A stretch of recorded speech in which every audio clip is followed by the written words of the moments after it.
got so much fucking design on right now. Every time, bring it back, make it come out, that three old thoughts, I'm the block, bitches on my line, Mga bebe, so for today's vlog is, ang gagawin natin is, kakain tayo ng street foods. Let's go! So hi guys, ay napunta na kaming bayan yan, and as I say nga, magmumukbang ako ng street foods niyan. So papunta na kami dyan.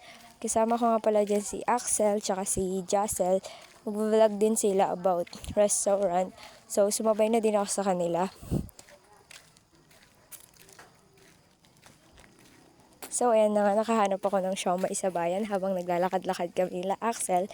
Then, ayan na nga, i-taste ko na siya.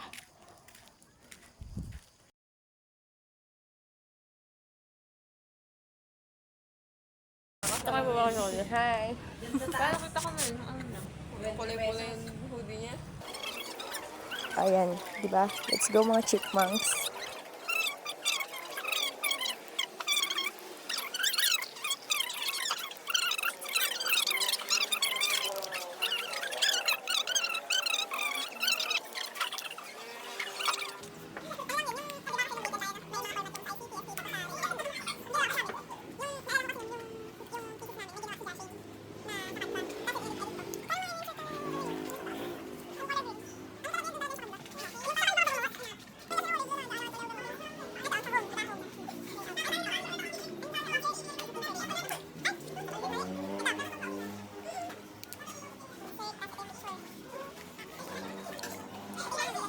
Cravings are not satisfied nga sa mga bebe. So, ayan, naganap pa kami ng Jacel ng mga street foods dito kasi naubos na sa bayan kasi katatapos lang ng fiesta ng gabi.